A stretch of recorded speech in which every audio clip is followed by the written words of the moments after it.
यहाँ पे पूछ रहा है ए shopkeeper sales his goods at 20% profit on selling price, यानी कि उनको 20 रुपया प्रॉफिट हो रहा है सेलिंग प्राइस पे, और यहाँ पे हमें एक्चुअल प्रॉफिट फाइंड आउट करना है कि भाई एक्चुअल प्रॉफिट उनका क्या होगा, वास्तविक लाभ प्रतिशत ज्ञात करने हैं। तो हमें सबसे पहले क्या करना है कि 20% लाभ मिल रहा है, तो इसे हम लोग इसका वैल्यू निकालेंगे तो आ जाएंगे 1/5।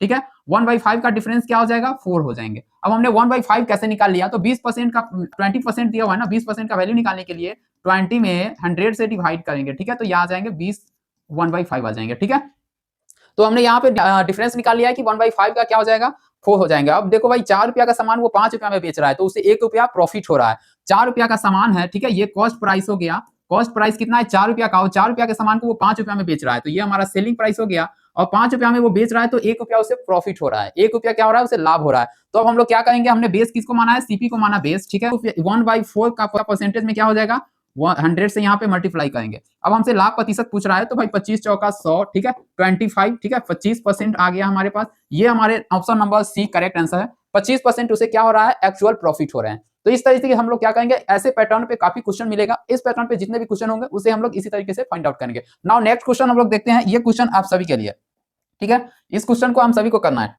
यहाँ पे क्वेश्चन कह रहा है कि भाई सेम टू सेम वैसा ही क्वेश्चन है, सिर्फ हमने यहाँ पे वैल्यू चेंज करा है, और ये पूछा गया प्रश्न ही है एग्जाम में। ठीक है, यहाँ पे कह रहा है कि एक दुकानदार को विक्रय मूल्य पर 22.5% क्या हो रहा है, लाभ हो रहा है, और वास्तविक यानी कि एक्चुअल प्रॉफिट उसे बताना है। एक्चुअल प्रॉफिट क्या होगा, सेम टू सेम वही पैटर्न है। ठीक है, वही तजुर्बा है। यहाँ पे क्या करना है कि इसको भी क्या करना है कि भाई इसे भी परसेंटेज से बाहर निकालना है। इसका वैल्यू निकालने के लिए क्या करेंगे, 22.5%। ठीक है, अब यहाँ पे परसेंटेज दिया हुआ है, तो हमने इस परसेंटेज को यहाँ पे नीचे रख दिया। ठीक, 100 करा। अब यहाँ से ये पॉइंट उड़ेगा तो नीचे भी एक आ जाएंगे। अब इस तरीके से आपको क्या कर लेना है, इससे भी डिवाइड करके इसका एक्चुअल प्राइस निकालने हैं। एक्चुअल प्राइस निकालने के बाद कॉस्ट प्राइस को बेस मानकर डिवाइड कर देना है, तो वो जो भी हमारा आंसर आ जाएगा।